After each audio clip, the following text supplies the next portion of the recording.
Hello friends, नमस्कार। आप सभी को नमस्कार, सभी का वेलकम इस क्लास में। You all are welcome to this class. Live class के जो स्टूडेंट ज्वाइन कर चुके हैं, क्विकली कंफर्म करें आपका ऑडियो वीडियो आपको एक्सेसिबल है। Please confirm your audio video is accessible to you. It's okay, so quickly confirm कर देंगे। So there is no problem with your audio video, quickly confirm कर देंगे। तो चलिए स्टार्ट करते हैं आज के डिस्कशन को। तो आज का जो हमारा डिस्कशन है वो इंडियन इकोनॉमी में मॉड्यूल डी चैप्टर 29 और फाइनेंशियल मार्केट्स का जो चैप्टर है, तो उसके ऊपर हमारा क्वेश्चन बेस्ड है। तो let us start the discussion. तो ये फर्स्ट क्वेश्चन आपके लिए, what are components of financial system. Financial system के कंपोनेंट्स कौन कौन से हैं? तो ये डिफरेंट ऑप्शंस आपको दिए गए हैं, तो इनमें आइडेंटिफाई करिए कि फाइनेंशियल सिस्टम के कंपोनेंट्स कौन कौन से हैं। सो financial markets and financial products, financial institutions and financial markets, financial institutions and financial products, financial institutions, financial products and financial markets. तो हमने बताना है फाइनेंशियल सिस्टम में क्या क्या इंक्लूडेड है, कंपोनेंट्स क्या क्या हैं। तो कौन सा बेस्ट ऑप्शन आपको लगता है, ये हमने चूज करना है। यस, देखिए कौन सी ऑप्शन बेस्ट वन है। Question number 1, which is the best option?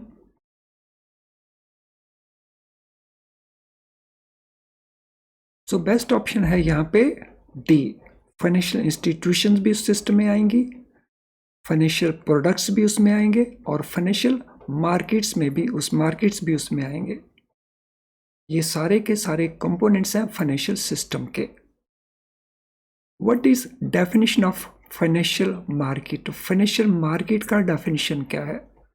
तो यहाँ पे हम बात कर रहे थे फाइनेंशियल सिस्टम की, and here we are talking about financial market. तो ये हमारे ऑप्शन आंसर्स हैं। सो देखिए इनमें से कौन सी ऑप्शन आपको द बेस्ट वन लगता है। सभी ऑप्शंस को केयरफुली रीड करेंगे।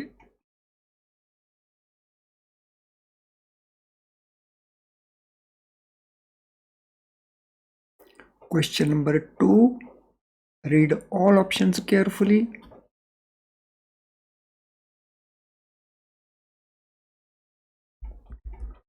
तो place where producers and consumers gather to exchange goods and services, stage that commodity passes through between producer and consumers, purchase and sale transactions of commodity and formation of its price, market where buyers and sellers trade money, commodities, financial securities, foreign exchange, derivatives at low transaction cost and at prices which are determined by forces of demand and supply।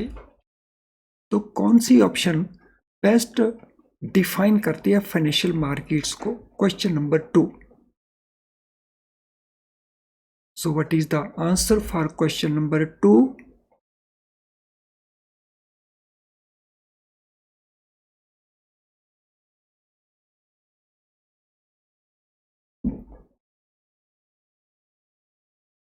Question number 2 के लिए जो answer हमारा बनता है that is D.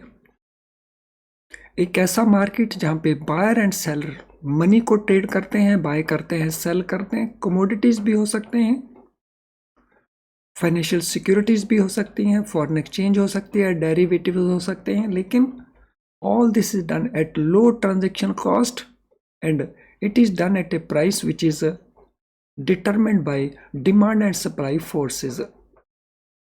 What are financial markets in India? India में financial markets कौन कौन से हैं?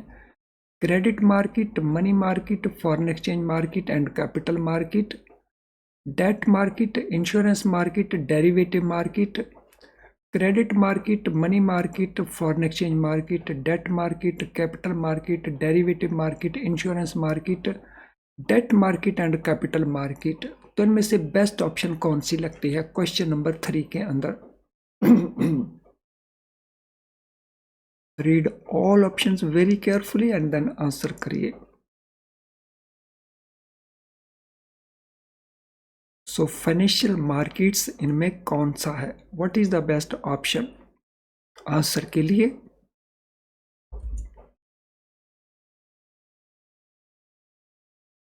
Question number 3।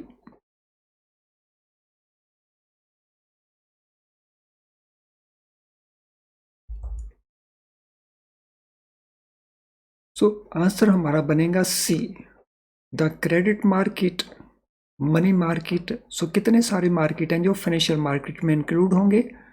Credit market, money market, foreign exchange market, debt market, capital market, derivative market, insurance market. चलिए अगले क्वेश्चन के ऊपर चलते हैं। What were characteristics of financial markets in India till early 90s? 1990s तक, अर्ली 1990s तक जो financial markets के कैरेक्टरिस्टिक्स थे इनमें कौन कौन से थे? तो इनमें सभी को केयरफुली रीड करिए और फिर आंसर प्रोवाइड करिए।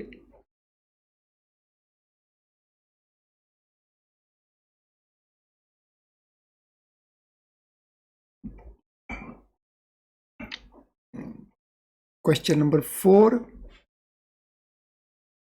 फाइनेंशियल मार्केट के कैरेक्टरिस्टिक्स टिल अर्ली 90s।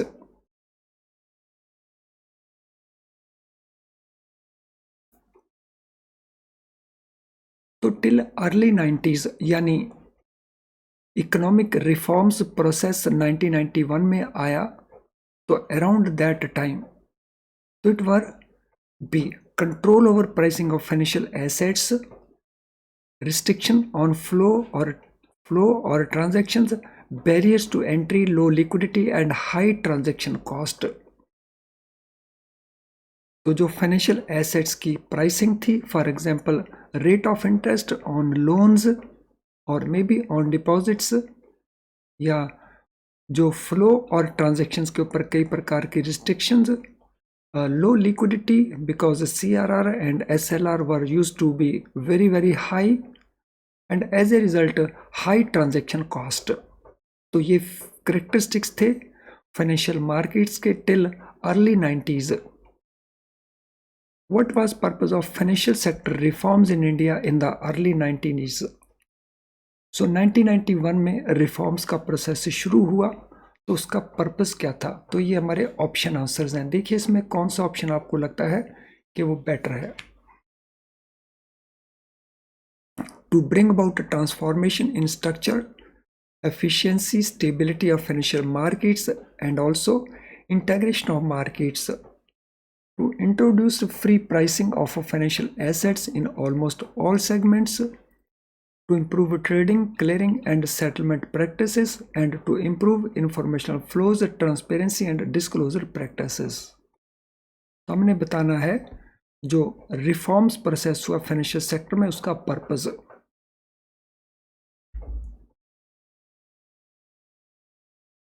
तो क्वेश्चन नंबर 5 में हमारा आंसर है A, to bring about transformation in structure, efficiency and stability of financial markets and also integration of these markets. तो जितने भी फाइनेंशियल मार्केट्स हमने नोट किए थे इससे पहले क्वेश्चंस के अंदर, उनको इंटीग्रेट करना। What were important structural changes enabled by financial sector reforms in India? India में जो फाइनेंशियल सेक्टर रिफॉर्म्स इनिशिएट किए गए थे 1991 ऑनवर्ड्स, तो उनमें इंपॉर्टेंट स्ट्रक्चरल चेंजेस क्या थी? तो ये ऑप्शन है हमारे, read all options carefully.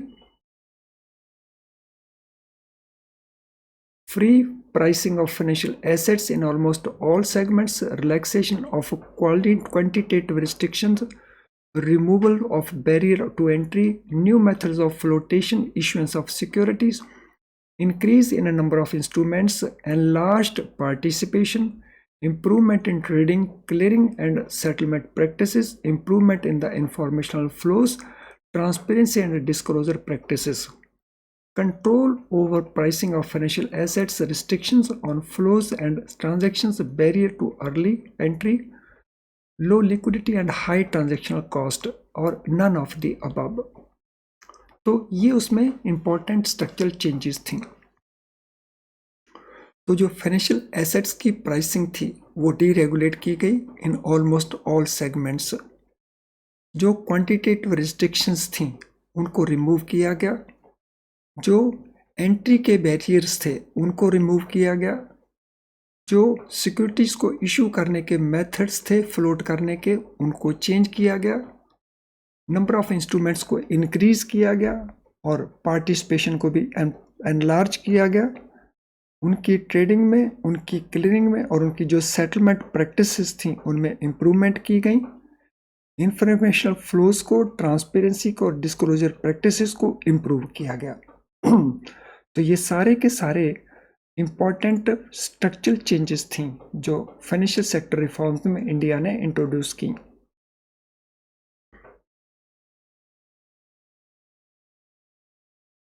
Which of the following is not a segment of financial market? इनमें से कौन सा फाइनेंशियल मार्केट का सेगमेंट नहीं है? तो ये आपके सामने डिफरेंट ऑप्शंस हैं। तो देखिए इसमें कौन सी ऑप्शन अप्रोप्रिएट बनती है क्वेश्चन नंबर 7 के लिए।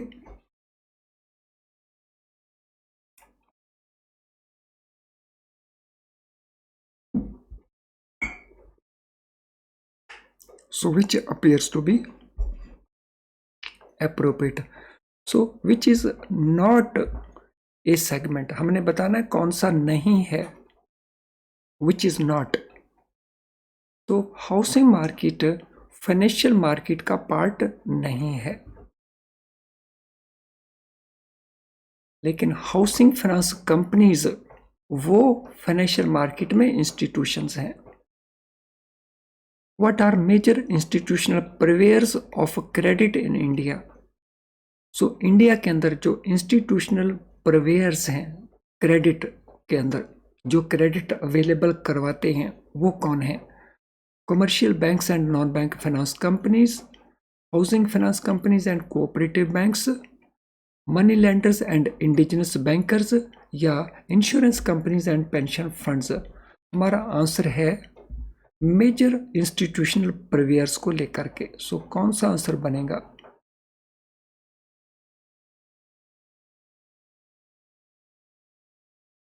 Who are major institutional purveyors of credit? तो ये हैं basically commercial banks and non bank finance companies जो ज़्यादातर लोन्स प्रोवाइड करती हैं।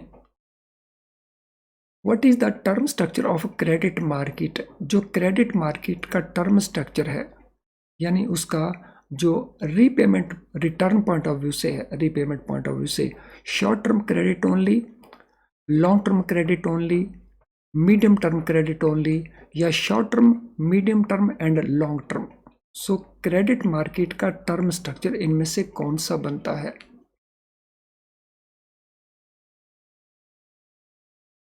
Question number 9, what will be the answer for question number 9?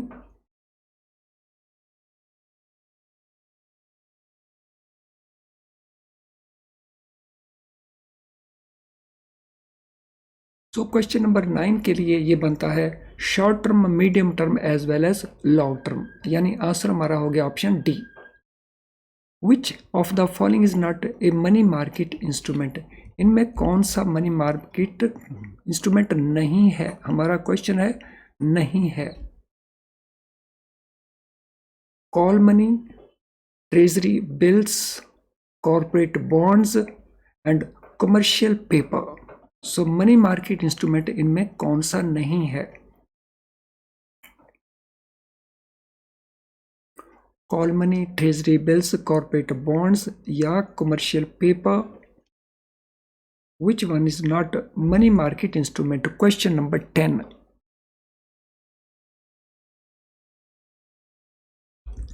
तो इनमें corporate bonds that is part of capital market, because वो लॉन्ग टर्म मार्केट का part है।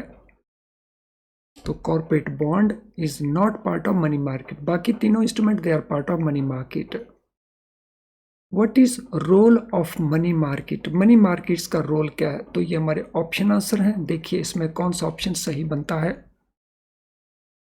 Provide long term funding for corporations, provide liquidity for banks alone, facilitate conduct of monetary policy या all the above? Money market का role क्या है?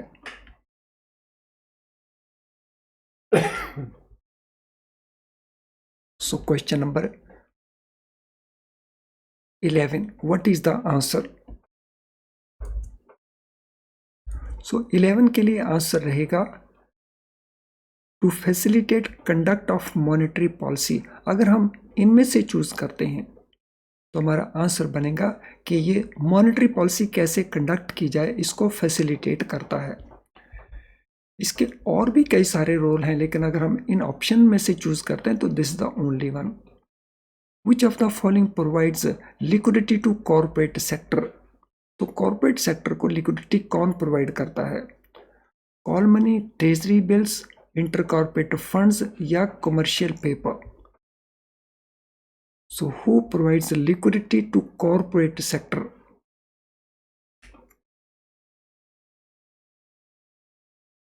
Corporate sector को इनमें से लिक्विडिटी कौन सा इंस्ट्रूमेंट है जो प्रोवाइड करता है?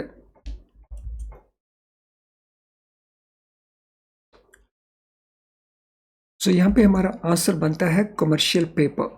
कमर्शियल पेपर क्या है? एक ऐसा प्रॉमिसरी नोट है जिसके through corporate sector commercial rates के ऊपर बोरो कर सकता है money for short term purpose as part of the money market. Which of the following financial markets? Capital market, foreign exchange market, housing market या insurance market? Which of the following is financial markets?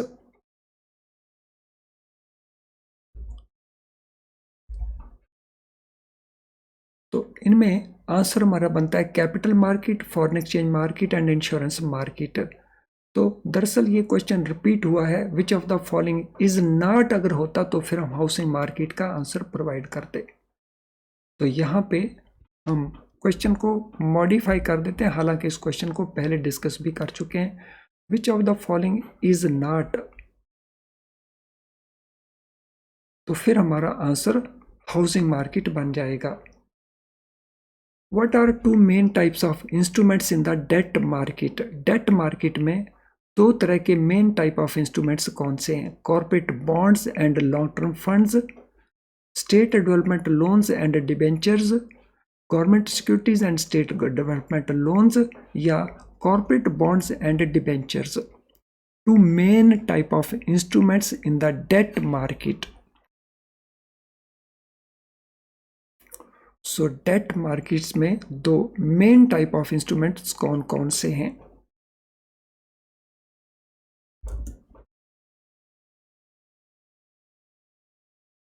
Question 14।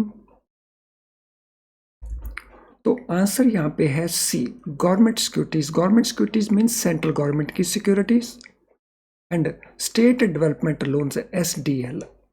तो ये दो main type of instruments हैं जो date markets में use होते हैं।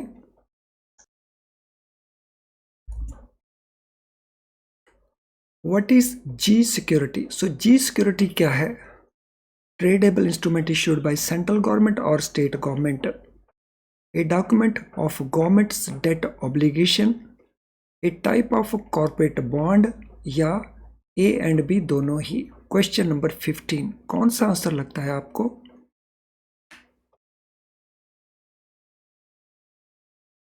Question number 15, what is the answer? So answer हमारा बनेगा बोथ ए एंड बी। तो या तो ये ट्रेडेबल इंस्ट्रूमेंट होगा जो सेंट्रल गवर्नमेंट या स्टेट गवर्नमेंट इशू की करेगी, जैसे ट्रेजरी बिल्स हैं या बॉन्ड्स हैं, या ये डॉक्यूमेंट होगा गवर्नमेंट की बोरो की ऑब्लिगेशन, डेट ऑब्लिगेशन का।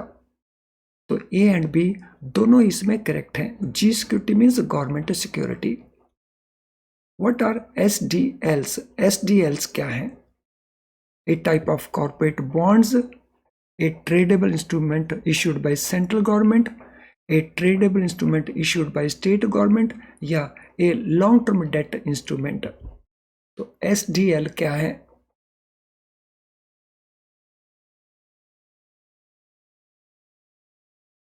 So in the context of G securities, STL क्या है? So STLs stands for State Development Loans, and our answer will be C. So these are tradable instruments which are issued by state governments, not by the central government, by the state government.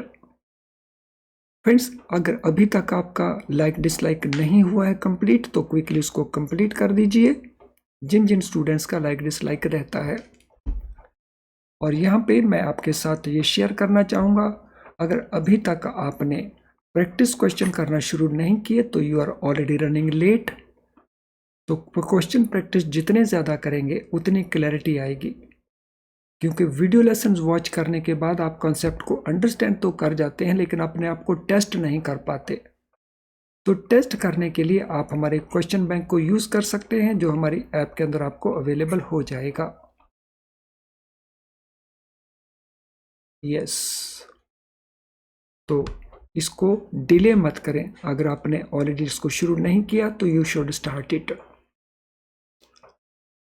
और जो student live class के नहीं हैं, subsequently recorded version को watch करेंगे, तो उनसे भी मेरी रिक्वेस्ट है कि वो लाइक डिसलाइक के प्रोसेस को ज़रूर कंप्लीट करें। इस वीडियो को वो पॉज कर लेंगे और लाइक डिसलाइक को कंप्लीट कर देंगे।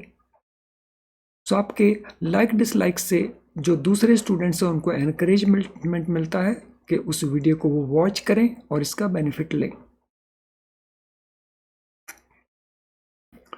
What type of long-term debt instruments might a company engaged in infrastructure projects issue? अगर कोई कंपनी इंफ्रास्ट्रक्चर प्रोजेक्ट्स में इन्वॉल्व है तो वो किस तरह के long term debt instrument issue करेगा? Corporate bonds, state development loans, debentures या G securities? What type of long-term debt instruments they will issue? किस तरह के वो इशू करेंगे? Question number 17।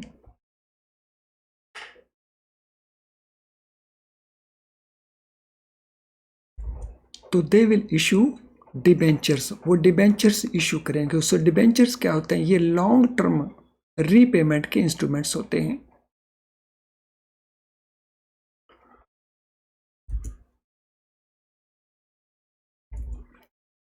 Who are participants in foreign exchange market?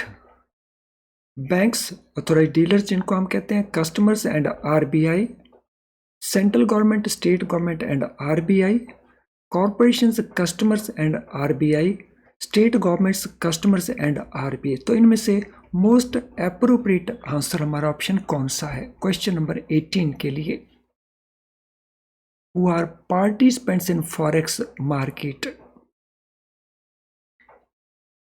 हमने choose करना है the best option, most appropriate one.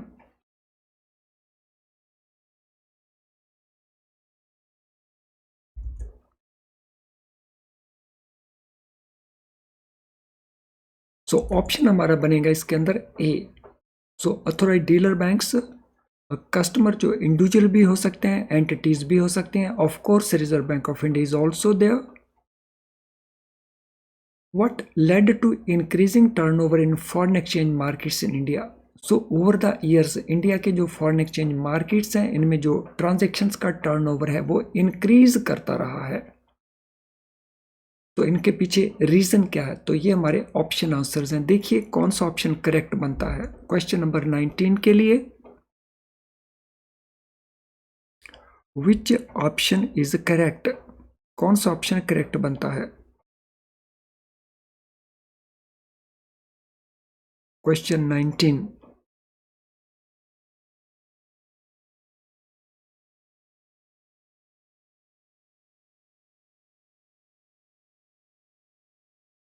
So question 19 के अंदर हमारा ऑप्शन बनता है, क्योंकि 1990s, अर्ली 1990s में जो फाइनेंशियल सेक्टर रिफॉर्म्स आए, इकोनॉमिक रिफॉर्म्स आए, तो उनके पीछे ये रीज़न है जब हमारी इकोनॉमी को ओपन अप किया गया।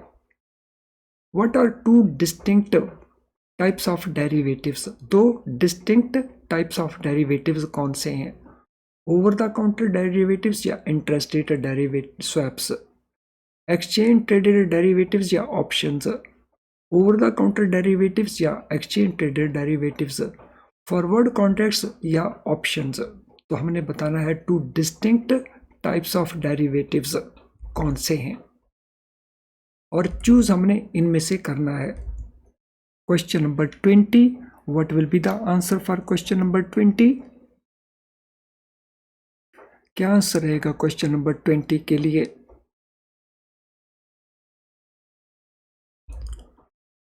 तो आंसर हमारा रहेगा इसके अंदर C, over the counter and exchange traded. तो ये दोनों क्या होते हैं? ओटीसी और exchange traded.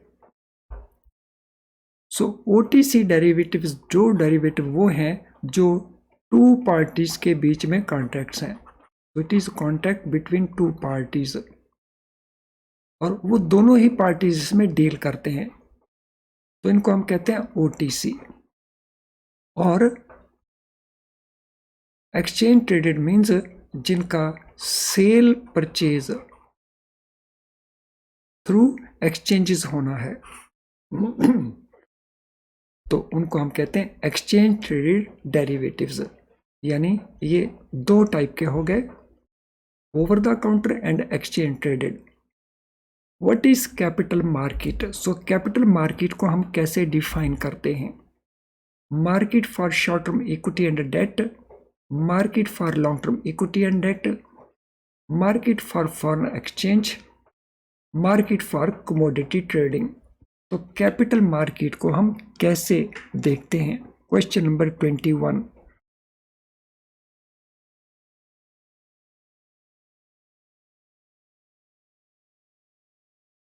Question 21, what is the answer?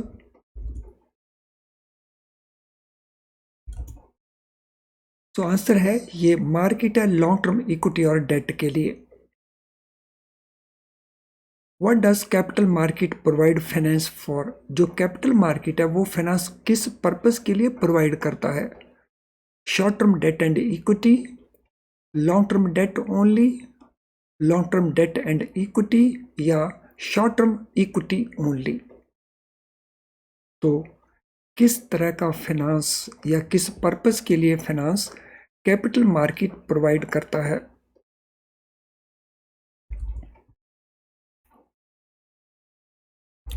So it provides for long-term debt and equity. So answer हमारा ऑप्शन बनेगा सी। What is role of capital market in mediating between lenders and borrowers? So capital market का role क्या है जब वो lenders के बीच में और बोरोर्स के बीच में मेडिएशन करता है, मेडिटेट करता है? Facilitates availability of short-term finance, facilitates availability of long-term finance, facilitates availability of both short and long-term, and not mediating between lenders and borrowers.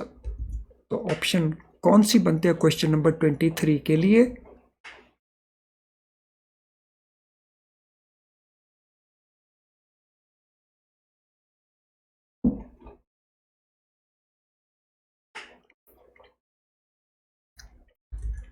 तो क्वेश्चन 23 के लिए आंसर हमारा बनता है फैसिलिटेट्स लॉन्ग टर्म फाइनेंस की availability. सो lenders जो loan दे सकते हैं, बोरर्स जो लोन लेना चाहते हैं। सो लोन मीन्स यहाँ पे funds. What are primary and secondary capital markets?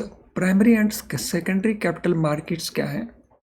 Market for equity and debt respectively, market for short-term and long-term finance respectively, market for new issue of securities and subsequent trading of already issued securities respectively, या market for government and corporate securities respectively. Question 24. Which options appears to be the answer?